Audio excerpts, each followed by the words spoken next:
Hey guys! So I just got home from work and I'm about to make dinner, and I'm going to make dinner with you guys, which is a little bit of a different type of video for this channel. I don't know how many of you guys know this, but while I'm not currently vegan now, in the next 6 months or so I'm looking at transitioning to being fully vegan again. I grew up largely vegetarian and vegan, so a lot of the foods that I learned how to make early and a lot of my main comfort foods are vegan and vegetarian, which is a really huge help to me in terms of transitioning. So today I'm going to make a vegan chili that is one of my go-to super simple comfort food recipes that I've loved for many years, and I'm going to show you guys how to make it.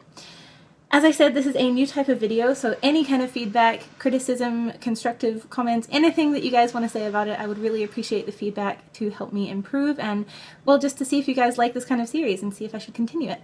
So let's make a vegan chili. Okay guys, let's talk about the things that you're going to need to make this chili. The first and most important thing to know about this is that you can substitute pretty much anything you like into and out of this chili.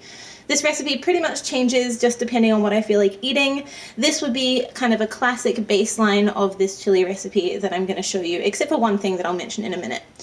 So the first thing that you're going to want is some oil. I couldn't fit this in the shot, but here it is. I'm using olive oil. Of course, you can use whatever oil you prefer. Next, you're going to want some garlic, and usually I would also put in an onion, but I forgot that I don't have any left and I didn't pick one up at the supermarket. So today it's just garlic. I really recommend using garlic because, I mean, who doesn't love garlic? Then next you're going to want, for the base, some chopped tomatoes. Of course you can use whole tomatoes and chop them up. This is another thing that I don't necessarily recommend substituting, just because it's good to have that like base to work with. Then you're going to want some beans. Here's where you can go really wild. You can use whatever kind of beans you want. My personal favorite are kidney beans, so I'm using 2 cans of those, although it's more like 3/4 of a can because at my local supermarket you can only get these like little tiny baby cans. So 2 cans of kidney beans, and then I also have here some chickpeas, which I don't always use. This is actually kind of rare for me, but I just felt like chickpeas for some reason, which is the great thing about this recipe. You can just add whatever you're feeling like. And finally, then you have all the flavorings that you might want. So first I'm going to be using some dried chili. I usually like to use fresh chili, but again, fresh chili can be kind of hard to come by at my local supermarket, so dried is fine. And then I have some hot sauce here. I'm using Tabasco. You can use whatever kind you prefer. The last 2 ingredients are my absolute like must-have ingredients for this, and that is chipotle chili powder, which just adds this really amazing depth of flavor and like smoky barbecue-y kind of flavor to anything that you put it in.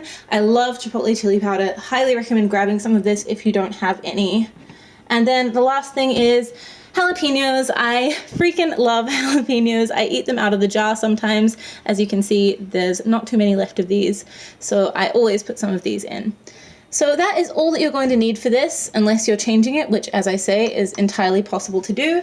The other thing that you can do is basically choose any carbohydrate that you want, like rice or cornbread or whatever you feel like having. Today I'm just making the chili because I'm not super hungry, so we're just going to go ahead and make the chili.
Okay, so here's the finished product. I don't know if you guys can tell, but I'm definitely not eating all of it right now.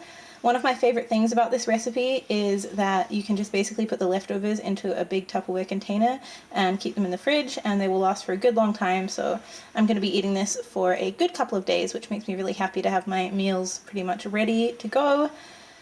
As I said, this is basically just a baseline for this recipe. This is how I would normally make it, apart from I would add onions and usually not have chickpeas in there. You can make it however you want. Just off the top of my head, a couple of things that go really well in here would be cauliflower, corn, spinach, broccoli, kind of any leafy green like spinach is really good because it cooks down to pretty much nothing, as I'm sure you guys know. Yeah, there are tons of things that you can put in here and they all taste amazing. So that is it for my first vegan recipe on this channel. If this is something you guys like and would like to see more of, please let me know. And equally, if this is something that you don't like and don't want to see more of, please let me know that too.